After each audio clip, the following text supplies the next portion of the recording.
Okay ဒီနေ့ကျွန်တော်တို့ Excel ကိုစသွားကြမယ်ပေါ့နော်ဆိုတော့ကကျွန်တော်တို့ Excel ကိုဘယ်လိုဖွင့်ရမလဲဆိုတော့နေစပြီးသွားကြမယ်ဟုတ်ပြီကျွန်တော်တို့လွယ်လွယ်ပဲဒီ desktop မှာရှိတဲ့ Excel software ပုံမှာကိုကျွန်တော်နှစ်ချက်နေပြီးတော့ဖွင့်လိုက်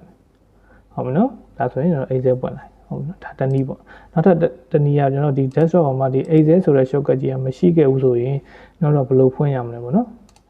desktop ပေါ်မှာ Excel shortcut ကြီးမရှိခဲ့ဘူးဆိုရင်ကျွန်တော်တို့ဘယ်ကနေဖွင့်ရမလဲဆိုရင်ဒီ step menu တစ်ချက်နှိပ်လိုက်မယ်ပြီးရင်ဒီထဲမှာလိုက်ရှာမယ်ပေါ့နော်ဒီမှာဒီမှာ Excel ဆိုတွေ့လိုက်ဟုတ်နော်နောက်ဒီ Excel ကိုနှိပ်ပြီးတော့ဖွင့်လိုက်မယ်ဒါဆိုရင်လည်း Excel ပွင့်လိုက်ဟုတ်နော်နောက်ထပ်တနည်းကဘယ်လိုပွင့်ရမလဲဆိုရင်ကျွန်တော်တို့ keyboard ကနေပြီးတော့ window key ရဲ့ R ကိုတွဲနေလိုက်မယ်အဲဒါဆိုရင်ကျွန်တော်တို့ဒီ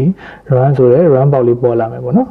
နောက်ဒီ run box လေးပေါ်လာပြီဆိုရင်ကျွန်တော်တို့ဒီ run box ရဲ့ထဲမှာကျွန်တော်တို့က Excel ဆိုပြီးရိုက်ထည့်မယ်ဟုတ်နော် Excel ရိုက်ထည့်ပြီးတော့ enter ခေါက်ချက်လိုက်မယ်ဒါဆိုရင်လည်းကျွန်တော်တို့ Excel ပွင့်လာဟုတ်ပြီ Excel ပွင့်လာကျွန်တော်တို့က file တစ်ဖွင့်တော့မှာဖြစ်တဲ့အတွက်ဒီ new ကနေပြီးတော့ blank workbook ကိုတွားလေးရတယ်ဒီလက်ရှိနေထားနေပြီးတော့ဒီ blank workbook ကိုတွားလေးရတယ်ဟုတ်နော်ဒါဆိုရင်တော့ကျွန်တော်တို့ Excel workbook ကြီးပွင့်လာပြီပေါ့နော်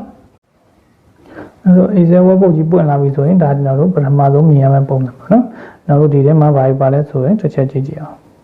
ဒီ quality တွေကိုကျွန်တော်တို့ကဘာလို့ခေါ်လဲဆိုရင် cell quality လို့ခေါ်တယ်နော်ဒီမှာဆိုရင် quantity လေးရှိတယ်ဟုတ်နော်သူတို့ကျွန်တော်တို့က cell quality လို့ခေါ်တယ်ပြီးရင်ကျွန်တော်တို့ကအလျားလိုက်ရှိနေတဲ့ကောင်တွေကိုကျွန်တော်တို့က row လို့ခေါ်တယ်ဟုတ်နော်မတက်ကောင်ဆိုလို့ရှိရင်လည်းဒါဆိုလဲ row ပဲဒါဆိုလဲ row ပဲဟုတ်နော် row တွေကိုကျွန်တော်တို့က number တွေနဲ့ကိုစားပြုတယ်ဟုတ်နော် row number 1 2 3 4 5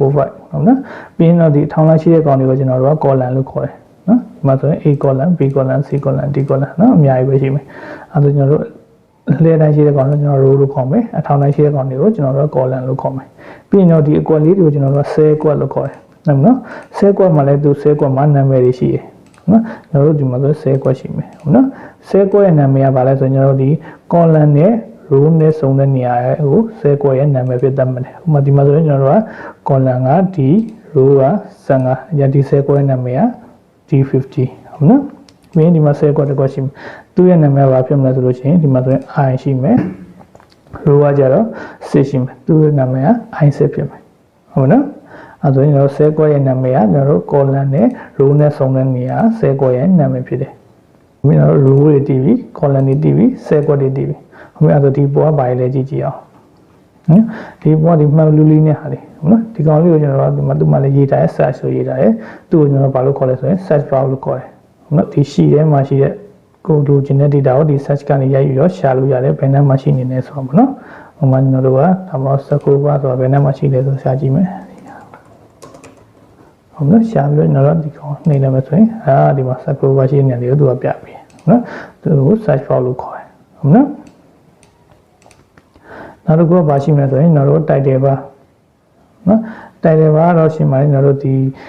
workbook ရဲ့ title ကိုပြပြီးရသူကို title bar လို့ခေါ်တယ်။မှဆိုဒီ workbook ရဲ့နာမည်ကျွန်တော် D1 လို့ပေးထားတော့ဒီမှာ title D1 ဆိုပြီးပြပေးနော်သူကို title bar လို့ခေါ်တယ်။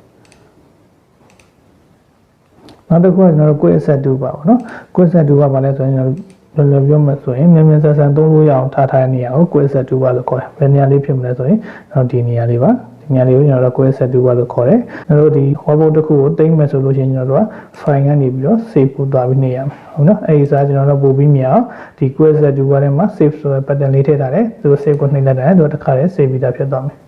ဟုတ်နော်သူကို quick access toolbar လို့ခေါ်တယ်နောက်တစ်ခုကဘာလဲဆိုရင်ကျွန်တော်တို့ ribbon ရှိမယ်နော် ribbon ကဘာလဲဆိုရင်ကျွန်တော်ဒီကနေစပြီးတော့ဒီအပြားကြီးတစ်ခုလုံးဟုတ်နော်သူကိုကျွန်တော်တို့က ribbon လို့ခေါ်တယ်ဟုတ်နော်ဒီအပြားကြီးတစ်ခုလုံးကို ribbon လို့ခေါ်တယ်ဟုတ်ပြီ ribbon နဲ့မှာပါလဲဆိုရင် tab တွေပါတယ်ဟုတ်နော် tab တွေကဘယ်လဲဆိုရင်ဒီမှာဆို file တို့ home တို့ insert တို့ draw တို့ page layout တို့ formula တို့ data review view နော်ဒီကောင်လေးအကုန်လုံးကိုကျွန်တော်တို့ tab လို့ခေါ်တယ်သူ့ကိုဘာလို့ခေါ်လဲဆိုရင် tab လို့ခေါ်တယ်သူကဘာတက်လဲဆိုရင် standard tab တွေဖြစ်တယ်ဟုတ်နော် standard tab ပြင်ကျွန်တော်တို့ဘာရှိသေးတယ်ဆိုရင် contextual tab ရှိသေးတယ် contextual tab ဆိုတာဘယ်လိုလဲဆိုရင်သူနဲ့သက်ဆိုင်ရာတစ်ခုရှိမှပေါ်လာတဲ့နောက်ဆက်တိုးလာတဲ့ tab တွေကို contextual tab လို့ခေါ်တယ်ဥပမာကျွန်တော်တို့ကထားပါတော့ဒီမှာ shape တစ်ခုရှိလာမယ်ဆိုလို့ရှိရင်ဒီမှာ shape နဲ့ပတ်သက်တဲ့ shape format ဆိုတဲ့ tab တစ်ခုတိုးလာတယ်သူကိုကျွန်တော်တို့ contextual tab လို့ခေါ်တယ်ဟုတ်နော်မင်းတို့ပုံထည့်ကြည့်မယ်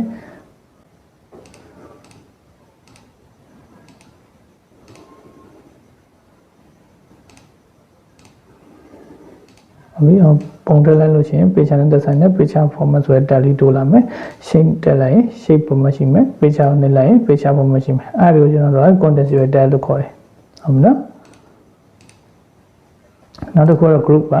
group ကဘာခေါ်လဲဆိုတော့ဒီမှာ home tab ဆိုလို့ရှိရင် home tab အောင်မှာဒီမှာအကန့်လိုက်လေးရှိနေဟုတ်နော်သူတော့ clipboard group လို့ခေါ်တယ်ဒီဘက်ကကတော့ font group ဟုတ်နော်ဒီမှာဆို alignment group ဟုတ်နော်ဒီမှာဆို number group ဒီမှာ style group ဒီမှာ cell group editing group ဟုတ်နော်အဲ့လို group လေးတွေအတီးတီးရှိတယ်ဟော insert tab မှာဆိုလည်းအဲ့လိုပဲ group တွေအတီးတီးရှိတယ် draw tab မှာဆိုလည်းအဲ့လိုပဲ group တွေရှိမယ် page layout တက်လည်းအဲ့လိုပဲတူတူပဲနော် tab တွေအတီးတီးအောင်မှာ group အတီးတီးရှိမယ်ဟုတ်နော်အဲ့ group တွေထဲမှာပါတဲ့ဒီကောင်လေးတွေကိုကျွန်တော်တို့ဘာလို့ခေါ်လဲဆိုရင် command လို့ခေါ်တယ်ဟုတ်နော် command button လို့ခေါ်တယ်ဒီမှာဆိုရင်နော်ဒီ group ဆိုတဲ့ကောင်လေးကိုကျွန်တော်တို့အဝါအောင်လေးပြောင်းနေဆိုရင်ဒီ command လေးနဲ့အဝါအောင်လေးနှိပ်လိုက်ရင်သူကအဝါအောင်ပြောင်းသွားတယ်ဟုတ်နော်ဒီကောင်လေးကိုကျွန်တော်တို့ command group လို့ခေါ်တယ်သူစလုံးလေးစောင်းနေတယ်ဆိုရင် item လေးကိုနှိပ်လိုက်မယ်ပြန်ဖြုတ်ခြင်း item လေးကိုပြန်ဖြုတ်မယ်ဟုတ်နော်သူကကျွန်တော်တို့ command button လို့ခေါ်တယ်နော်ဒီကောင်လေးတွေကို command button လို့ခေါ်တယ် insert tab မှာဆိုလည်း item ပဲဒီမှာ command button လေးရှိတယ်ဒီ button လေးတွေအကုန်လုံးကိုကျွန်တော်တို့က command button လို့ခေါ်တယ်နော် command ပြီးတာပြီးဆိုရင်ကျွန်တော်တို့က dialog box ဆိုတာဘာလဲဆိုရင်ကျွန်တော်တို့ဒီမှာသူနဲ့သက်ဆိုင်ရာအသီးသီးမှာပါတဲ့ tab တို့ function တွေကိုမြင်ရအောင်လုပ်ပြီးတဲ့ကောင်ကိုကျွန်တော်တို့က dialog box လို့ခေါ်တယ်ဥပမာဒီမှာ font ဆိုလို့ရှိရင်ကျွန်တော်တို့လောဆယ်ဒါလေးပဲမြင်ရတယ်ဟုတ်နော်ဒီ font နဲ့ပတ်သက်တဲ့တခြား command တွေကိုကျွန်တော်သုံးနေတယ်ဆိုလို့ရှိရင်ကျွန်တော်ဒီ dialog box လာချက်လေးကိုနှိပ်လိုက်တယ်ဒီမှာဆိုရင်ကျွန်တော်ဒီ font နဲ့ပတ်သက်တဲ့ command တွေသုံးလို့ရတယ်ဟုတ်နော်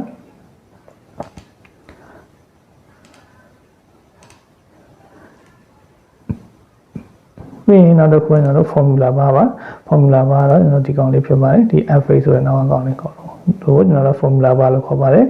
နောက်တော့ formula တွေတွက်ချင်တဲ့အခါသုံးနေတဲ့အခါဆိုလို့ရှိရင်ဒီတဲ့ formula တွေအကုန်လုံးကဒီမှာရေးလို့လည်းရတယ်ဆဲကွက်ထဲမှာတားရရေးလို့လည်းရပါတယ်တို့ formula bar လို့ခေါ်ပါတယ်ဟိုမှာကျွန်တော်တို့ကဒီဆဲကွက်ထဲမှာကဏ္ဍတစ်ခုရေးချင်တယ်ဆိုပါတော့အဲဒီမှာကျွန်တော်တို့ကဆဲကိုရေးနေတဲ့ကွက်လေးကိုဆဲကွက်လေးကိုထောက်လိုက်တယ်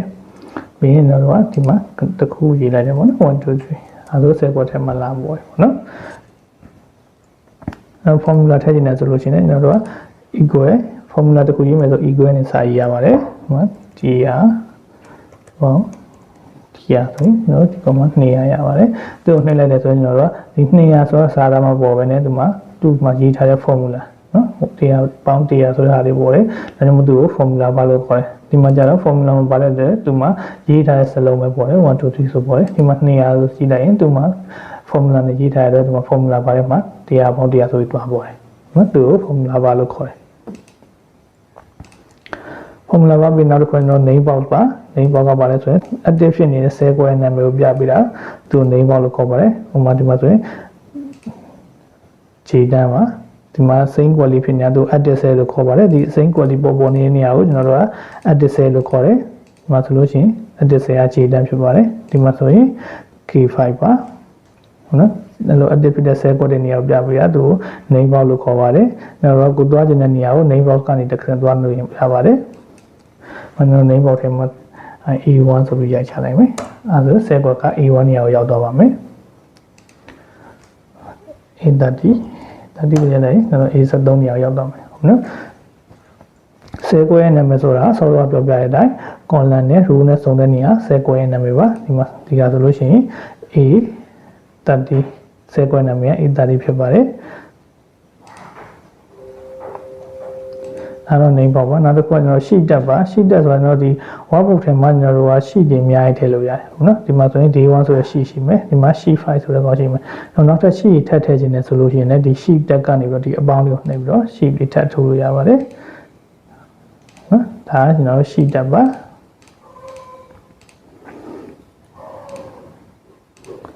နောက်တစ်ခုကျွန်တော်တို့ scroll bar ပါ scroll bar ကဘာလဲဆိုလို့ရှိရင်တော့ကျွန်တော်တို့ဒီ workbook ထဲမှာ data တွေကိုမြင်ရအောင်အထက်အောက်ပဲညာရွှေ့တဲ့ကောင်ကိုကျွန်တော်တို့ scroll bar လို့ခေါ်ပါတယ်ဒီမှာဆိုပဲညာလေးရွှေ့လို့ရမယ်ဒီမှာအထက်အောက်ရွှေ့လို့ရတယ် mouse ကနေလည်း brain ကိုလိမ့်ပြီးတော့အထက်အောက်လိုလို့ရပါတယ်ဒီကောင်လေးတွေကိုကျွန်တော်တို့ scroll bar လို့ခေါ်ပါတယ်